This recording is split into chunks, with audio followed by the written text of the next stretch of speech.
नमस्कार दर्शक बंधु आज हूँ नवेम्बर मास 17 तारिख सोमवार आसतु आज दिनर टॉप 20 खबर उपरे नजर पकाइबा। वीडियोटी को शेष पर्यंत देखंतु मात्र किछि समय मध्य जानिपारिबा एई दिनर संपूर्ण खबर। ता पूर्व चैनल रे नुआ आस्तिले चैनल को सब्सक्राइब करी पाखरे थिबा बेल आइकन को ऑन करी रखंतु एमिति सबुदिन लेटेस्ट न्यूज सर्वप्रथमे देखिबा पई। तेबे आसंतु संपूर्ण खबर उपरे नजर पकाइबा। आधार कार्ड को नहीं आसिला बड़ अपडेट। आधार डाटा रे परिवर्तन एबे आउ हैला कड़ाकड़ी। यूआईडीएआई एबे स्पष्ट करिछि जे आधार कार्ड रे नाम सर्वाधिक 2 थर पर्यंत परिवर्तन करि हबो। प्रथम थर साधारणतः जे कोनोसी डॉक्यूमेंट्स देले हबो, किंतु द्वितीय थर रे कोडा वेरिफिकेशन हबो। तृतीय थर बदली पई यूआईडीएआई निजे विशेष कारण दरकार पड़े, जहा मान्य हबो न हबो ताहा उपरे निर्भर यूआईडीएआई उपरे करे। सेति पई जे कोनोसी स्पेलिंग मिस्टेक, सरनेम चेंज किंबा मैरेज परे नाम अपडेट भाबे चिंती भावे करंतु। सुभद्रा योजना को नहीं आसिला बड़ अपडेट। ओडिशा सरकार नूतन घोषणा करिसेंति जे 2,85,000 नारी को सुभद्रा योजना रे नूतन भाव में सामिल करा जिवो एवं सेही महिला माने प्रथम किस्ती टंका मार्च 8 रे 5,000 टंका पाइबे। सेपटे ग्रीवांस पोर्टाल खोला जिवो, जहार संपूर्ण नाम सूची लोक निज स्थिति चेक करि पारिबे एवं नूतन अप्लाई पई आवेदन करि पारिबे।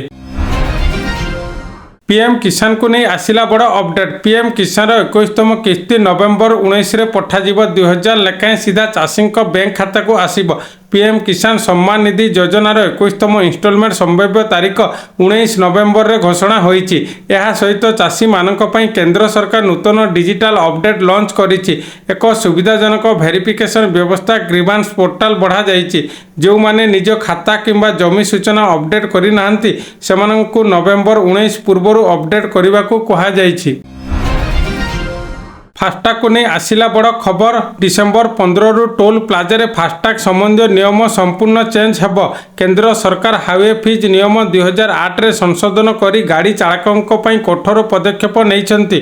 नुआ नियम अनुसार जदि कई फास्टाग टोल रे प्रवेश करिवे किंतु फास्टाग स्कान हेबो नाही, तेबे सेही चालकों को 2 गुणा टोल फीस देबाको पड़िबो। अर्थात फास्टाग थिले मध्ये जदि स्कान न हुए टोल प्लाजा आपनकु डबल चार्ज लागिबो। सरकार कहिसंती एहा टोल प्लाजा रे भिड़ विवाद एवं समय नष्ट रोकबा पई एही पदक्षेप निया जाइछि। ड्राइवर माने एबे फास्टाग अपडेट बैलेंस चेक एवं सठिक भाव में अछि कि नाही एहा जांच करिबा आवश्यक, नहले हाईवे रे अचानक जरिमाना लागि पारे। ओडिशा रे शीत एवं तीव्र गति में बढ़ुची। दिन में लगुवा थंडार प्रभाव राति हेले 2 गुणा हो जाउची। आज 13टी सहर तापमात्रा 12 डिग्री तलक खसी जाइछि। शीत रे लोक माने बिना गरम पोशाक किंबा बिना निआरे निजको रक्षा करने दुर्लभ हो पड़ी। सर्वाधिक थंडा जी उदयगुरे रेकर्ड होइछि मात्र 5 डिग्री। सेमिलीगुड़ा रे 7 डिग्री, दारिंगबाड़ी रे 8 डिग्री, फुलबाणी रे 9 डिग्री तापमात्रा मपा जाइछि। ट्विन सिटी भुवनेश्वर एवं कटक रे मध्य शीत प्रबल होउछि। आगामी दिन में शीत आहुरी बढ़िबार संभावना थिबा जणाइछि पाणीपाग विभाग। लोक मानकु राति रे सावधान रहिबा पई परामर्श दिया जाइछि। गहना किनिबा पूर्वरु नजर पकांतु केउ शहर रे केते रहिछि सुना दर। तेबे जदि आपण आज सुना किनिबा पई चाहुचंती बा योजना करिसंती, प्रथमे जानि नियंतु आजिर सुना दर। आज भारतीय बजार रे 24 कैरेट सुनार दाम 1,25,080 टंका रहिछि। 22 कैरेट सुनार दर 1,14,000 टंका छुईछि। सेहिपरि भुवनेश्वर राजधानी रे 24 कैरेट सुनार मूल्य 10 ग्राम पिछा 1,25,080 टंका रहितिबा बेले 22 कैरेट सुनार मूल्य 1,14,650 टंका रहिछि। ओडिशा सरकार ट्रैफिक नियम उल्लंघनकारी मानकु बड़ रिलीफ देइछंती। पड़ी रही चालान पर सरकार जरिमाना रे सीधा 50% कम करने घोषणा करिसेंती। वाणिज्य एवं परिवहन विभाग को जणाइछि जे एही रिहाती प्रक्रिया द्वारा लोक माने कंपाउंडिंग फीस दे सहजरे पुराना चालान समाधान करि पारिबे। एथिरे मुख्य लक्ष्य होउछि अटकीथिबा चालान को कमाइबा एवं लोक मानकु स्वेच्छारे ट्रैफिक नियम पालन करने को प्रेरित करिबा। नूतन दर अनुसार बिना रोड परमिट रे चलाउथिले 10,000 बदल रे 5,000 फाइन लागिबो। सेहिपरि अधिक लोड नेले 20,000 बदल रे 10,000 टंका फाइन एवं प्रति टन पर 2,000 बदल रे 1,000 टंका फाइन देबाको पड़िबो बोली सरकार कहिसंती। नुआपड़ार उपनिर्वाचन फलाफल को नहीं बीजेडी एक भारी अभियोग उठाई। स्नेहांगिनी छुरिया स्वयं निजे कहते निर्वाचन दिन राति 5टारे सूचना मिला 75% मतदान, 7टारे 77%, दिन उठा समय 10टारे 81% एवं 12टा पर मिली 83%। यह से निंदा भाव चैलेंज करिसेंती। ଡୋନାଲ୍ଡ ଟ୍ରମ୍ପ ଭାରତ ଏବଂ ରୁଷ ସମ୍ପର୍କ ଉପରେ ଜୋର ଚାପ ଦେଇଛନ୍ତି। ରୁଷରୁ ତେଲ କିଣୁଥିବା ଭାରତୀୟ କମ୍ପାନୀ ଏବଂ ରୁଷର ସରକାରୀ ତେଲ କମ୍ପାନୀଗୁଡ଼ିକୁ ନିଷେଧ ଲଗାଇବାକୁ ବିଚାର କରୁଛନ୍ତି। ସେ ରୁଷର ତେଲ କିଣା ଉପରେ 25% ଅତିରିକ୍ତ ଶୁଳ୍କ ଲାଗୁ କରିଛନ୍ତି। ଭାରତ ଏହି ପ୍ରତିଦ୍ୱନ୍ଦ୍ୱିତା ପାଇଁ ସାଧାରଣ ଭାବରେ ପଛକୁ ହଟୁନି ଏବଂ ରୁଷର ଶସ୍ତା ତେଲ କିଣା ଜାରି ରଖିଛି। ବର୍ତ୍ତମାନ ତଥ୍ୟ ଅନୁସାରେ ଭାରତ $2.5 ବିଲିୟନ ମୂଲ୍ୟର ଅଶୋଧିତ ତେଲ ଆୟାତ କରିଛି। 53 ବର୍ଷର ଇତିହାସ ଭାଙ୍ଗିଲା ଦକ୍ଷିଣ ଆଫ୍ରିକା। ପ୍ରଥମ ଟେଷ୍ଟରେ ଭାରତ ହେଲା 30 ରନରେ ପରାଜିତ।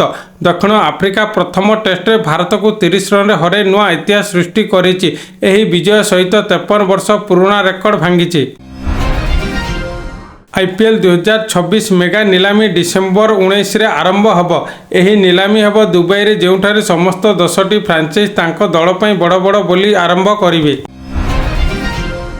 ଟ୍ରମ୍ପଙ୍କ ବଡ଼ ନିଷ୍ପତ୍ତି, 200ରୁ ଅଧିକ ସାମଗ୍ରୀରୁ ହଟାଇଲେ ଶୁଳ୍କ। ଆମେରିକାର ପ୍ରେସିଡେଣ୍ଟ ଡୋନାଲ୍ଡ ଟ୍ରମ୍ପ ଏକ ଅଭୂତପୂର୍ବ ନିଷ୍ପତ୍ତି ନେଇଛନ୍ତି। 200ରୁ ଅଧିକ ସାମଗ୍ରୀରୁ ଶୁଳ୍କ ପୂର୍ଣ୍ଣ ରୂପେ ହଟାଇଛନ୍ତି, ଯାହା ବ୍ୟବସାୟୀମାନଙ୍କ ପାଇଁ ବଡ଼ ଆଶ୍ୱସ୍ତି ହୋଇଛି।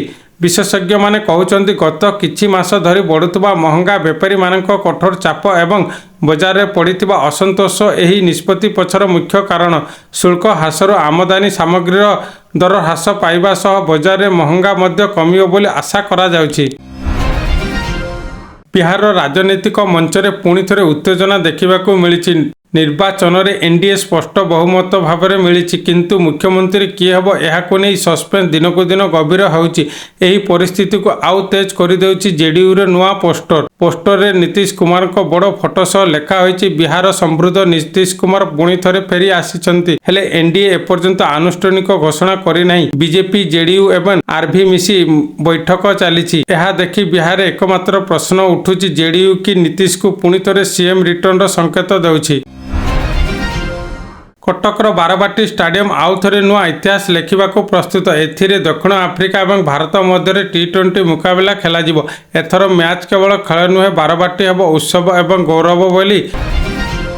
ପରବର୍ତ୍ତୀ ଖବର, ରାସନ କାର୍ଡଧାରୀମାନେ ହୁଅନ୍ତୁ ସତର୍କ, ଆଜିଠାରୁ ନୂଆ ନିୟମ ଲାଗୁ। ଅନେକଙ୍କ ନାମ କଟିବାର ମଧ୍ୟ ସମ୍ଭାବନା ରହିଛି। ଆଜି ସକାଳର ରାଜ୍ୟ ଖାଦ୍ୟ ବିଭାଗ ପକ୍ଷରୁ ଗୋଟିଏ ନୂଆ ନିର୍ଦ୍ଦେଶ ଜାରି ହୋଇଛି, ଯାହା ଲକ୍ଷ ଲକ୍ଷ ରାସନ କାର୍ଡଧାରୀଙ୍କୁ ପ୍ରଭାବିତ କରିପାରେ।